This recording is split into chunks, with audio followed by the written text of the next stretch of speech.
SLBC tunnel వద్ద rescue operations non stop గా కొనసాగుతూనే ఉన్నాయి. రెస్క్యూ ఆపరేషన్ 24వ రోజుకు చేరుకున్నాయి. నేటి నుంచి రెస్క్యూ ఆపరేషన్లో రోబోలను వినియోగించనున్నారు.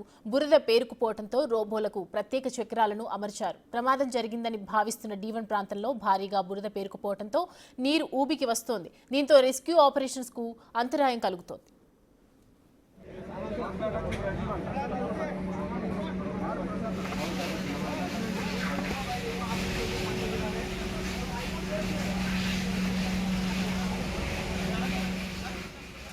ప్రమాదంలో చిక్కుకున్న వారి కోసం 23 రోజులుగా రెస్క్యూ ఆపరేషన్ చేస్తూనే ఉన్నారు.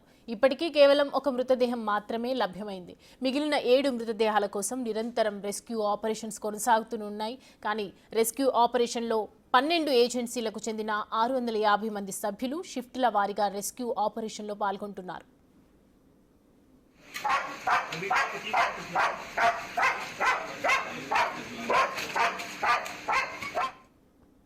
రెస్క్యూ ఆపరేషన్లో అటానమస్ హైడ్రాలిక్ పవర్ రోబోలు 3ని వినియోగించనున్నారు. ఒక్కో రోబో నిమిషానికి 1000 క్యూబిక్ మీటర్ల సామర్థ్యం గల బురద, మట్టిని తొలగించగలదని సమాచారం.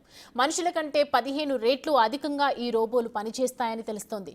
టన్నెల్ ప్రమాద 0 పాయింట్ వద్ద 50 మీటర్ల పరిధిలో ప్రమాదకరంగా ఉండటంతో అక్కడ ఈ రోబోలు వినియోగించాలని అధికారులు నిర్ణయించారు.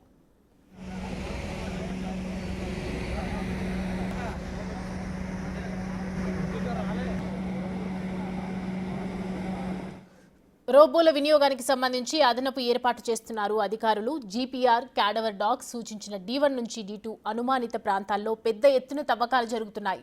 అయినా ఇప్పటి వరకు మృతదేహాల ఆచూకీ లభించడం లేదు.